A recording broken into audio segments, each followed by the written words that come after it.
For the last several weeks and months, members and friends of our congregation have been writing letters and postcards, love letters, to send out, to get out the vote. Today, we will dedicate all of those postcards and letters in worship. But first, we need to hear the story. So Caitlin is here to offer a witness.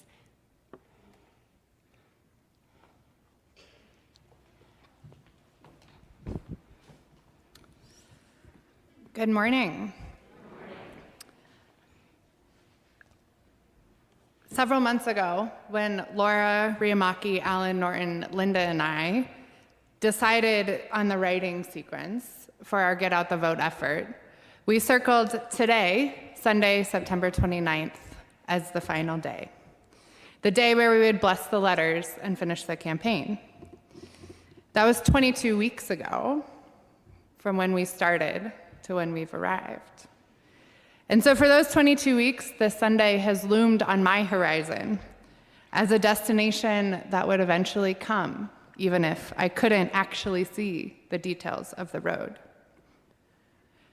Since May 5th, when we started this campaign, this congregation has taken home, handwritten, and returned packets of 20 letters and postcards to infrequent voters in Arizona, Georgia, Michigan, Pennsylvania, Nevada, and North Carolina. This campaign has taken 22 weeks and seen more than 130 people write a portion of the 7,860 letters or postcards. If you want a shorthand, you can call it nearly 8,000. So here are some more numbers. Of those 7,860 letters and postcards, we split between about 4,610 letters and 3,250 postcards. About half of those postcards were written in the last 6 weeks. Linda's credit card purchased all 7,860 stamps. I haven't asked for the actual number. It's a lot. Of those, so I remember those 7,860 are in packets of 20. So that's 393 packets of 20, or nearly 400 if you want to round up. Each letter and postcard takes about 3 to 5 minutes to complete, and each packet takes about 2 hours.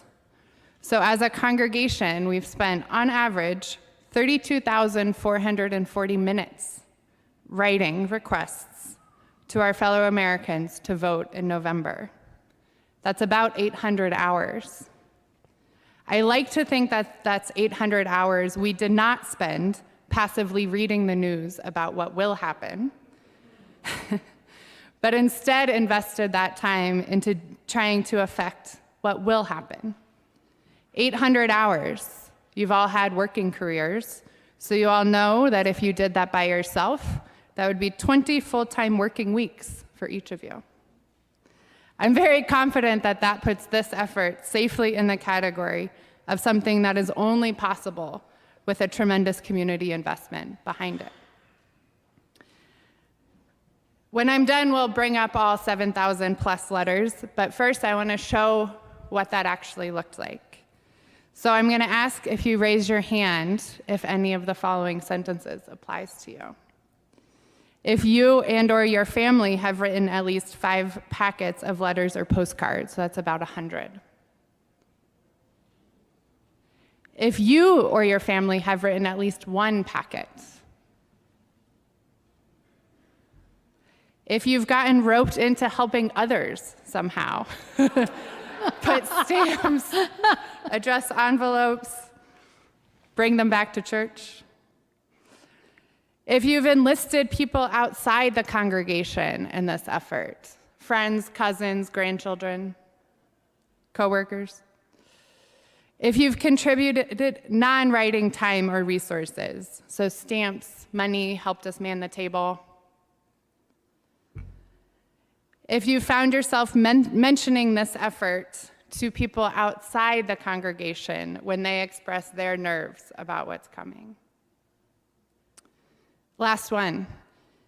Raise your hand if you've taken home a packet out of inspiration on Sunday morning with the best intention to finish it within a week. And then gotten pulled into life somehow and had the packet sit on your coffee table or kitchen table and watch you for long enough that you started to wonder where you thought you would find the time. And then eventually you did find the time, usually out of a sense of obligation, and finished it. For those of you wondering, I took a packet of 20 letters to New York with me last week. I was there for work. It predictably sat in my hotel room, and it is currently half written on my coffee table. I like that show of hands because I think it helps illustrate the three things that have really made this effort so powerful. First, the genuine commitment of everybody who participated. When we planned this, we debated whether to let the packets be taken home or whether to make them be written at the church. When we started on May 5th, we were actually undecided about which was the best approach, and we thought we would just let it play out and see what happened. It quickly became clear that you all assumed you'd be taking them home and bringing them back, and so we followed your lead. Within a couple weeks, we stopped worrying about whether they would come back because we started noticing all of the quiet ways you each routinely showed up to contribute. There were the packets that would be left with Julie and Linda during the week, meaning you all made special trips to drop them off. There were packets that were returned with notes about missing stamps or misspelled words or additional small requests to fix mistakes. There were emails requesting additional time or clarification on the directions. And then there were the smiles every Sunday as the packets came back, often with stories about how they were completed or with a request for another one. Indeed, you all made it seem so effortless and seamless that I often needed others outside this congregation to remind me that that reliable commitment was not a guarantee. And week by week, I realized that I had started to rely on that steady flow of letters out and back as a subtle stitching of a kind of spiritual trust, the essential ingredients of a faith that can carry us through the uncertainty of this season. The second ingredient was the inspiring and unpredictable ripple effect that the writing campaign had on the relationships of those in this congregation. Many of you I've met or gotten to know better because of the writing campaign. I've heard stories of people who have arranged to meet outside of church as an excuse to get coffee and to write. I've heard stories of people who have found yourself writing later or more than you expected in shared solidarity with a group gathered around a table. I've heard stories of people who have built your own writing groups with friends or families or neighbors or coworkers from outside the congregation who wanted to do their own small something. Here's my one example. In late June, I was talking with my cousin about her growing anxiety over the campaign and the desire to get involved. I mentioned our writing campaign, and she said she had a book she wanted to read to get some ideas and would do her own research. So a couple of weeks later, she brought it up again, and she asked for more information about how our operation worked. Then she asked if she could use our letters to host her own writing parties, and I said yes. So in late July, she requested a modest set of 20 letters and 40 postcards. Since then, she and her husband have organized their network to write at least 500 letters and postcards. We sent 100 to her sister, who lives in Utah, and who had enlisted 10 of her friends to help. We sent 40 to her coworker in California, who vented about the election during a work call. She'd regularly text me in August after daycare drop-off to report that a few more moms had decided to partake. And longtime friends from her husband's running group in Superior started writing and then made requests for more. Their neighbors requested 60 postcards so the neighbor and her coworkers could write during downtime at work. We'd scheme about arranging new supplies and drop-offs weekly, and when we did, I would often joke that someone eavesdropping might think we were running a drug operation.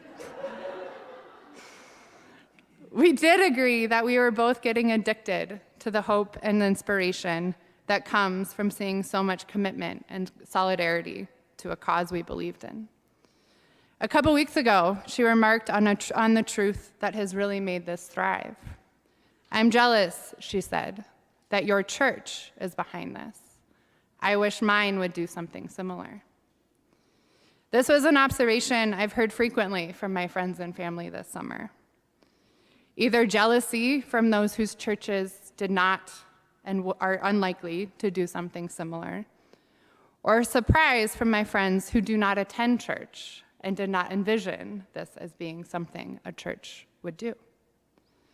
And I think this is the third and most important thread, the incredible power, kindness, and active faith that this congregation has used to fuel this campaign. First and foremost, there's the leadership. From the beginning, Chris and Linda were clear that they would help support the effort, provided those from the congregation led it, and provided it was a nonpartisan, strictly get out the vote effort. When Laura Riamaki, Alan Norton, and I volunteered, they then helped guide the process. We had last summer's intern, Bry, do the essential and very complicated research into figuring out which were the nonpartisan groups that we could partner with. Pastor Linda then participated in all of our planning sessions, providing input into how the various ideas could interact with the rest of the church's activities. Alan continued the research and would frequently remind us that we needed to make decisions. Laura solicited critical input from the leadership of the social justice ministries, and that helped us refine the priorities and boundaries of the campaign. Linda has very kindly tolerated our boxes and supplies taking up more and more space in her office, and my weekly Wednesday afternoon visits to her office to tend to the paperwork and assemble the next week's supplies. She has ensured we always had sufficient envelope stamps and letters, and then worked with Julie to keep everything running. Linda has made so many trips to the post office to purchase stamps that apparently now they greet her with one question: how many do you need this week? Critically, none of this would be possible without either Alan Norton or Laura Riamaki, who have been both delightful and reliable collaborators in helping design this, and in pushing us to expand into postcards, leading the weekly table coverage during summer travels for coffee hour, and helping keep my own nerves and competitive streak in check. Ultimately, this is a clear embodiment of the church's values and commitment to living out our faith. Our covenants cover 6 commitments to advocate for social justice and to find outlets for greater activism that can lead to systemic change. While these commitments have been operationalized in the social justice ministries, they've also raised questions about whether and to what extent political advocacy can be a faith practice. In her sermon on faith and politics last November, Pastor Chris reminded us that the original definition of politics covers all the ways that humans come together to collaborate, make decisions, and take actions to build flourishing human community. She also reminded us of the core tenets of Jesus' teaching, which are to act in pursuit of love for neighbors, of freedom for captives, of justice for the downtrodden, marginalized, immigrants, and refugees, and out of special concern for vulnerable and care for all creations. So much of our voting effort was infused with these principles. Nearly 8,000 written asks for others to participate in our decision-making processes, and to do so to protect the rights of the vulnerable or the wishes of those yearning to be free. While today marks the final day of the writing campaign, Election Day has yet to arrive. In the coming weeks, the Social Justice Ministries will host nonpartisan canvassing efforts with Together Colorado to drive turnout in the 8th District. And Chris will walk us through the 40 days of a season of prayer that the church is starting today to ensure we can collectively remain strong and grounded through Election Day.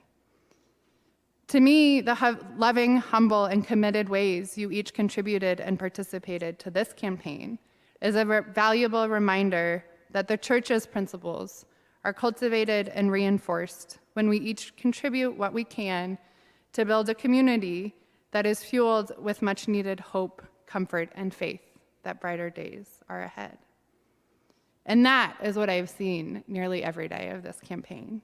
And that has made this road so incredibly meaningful. So thank you all.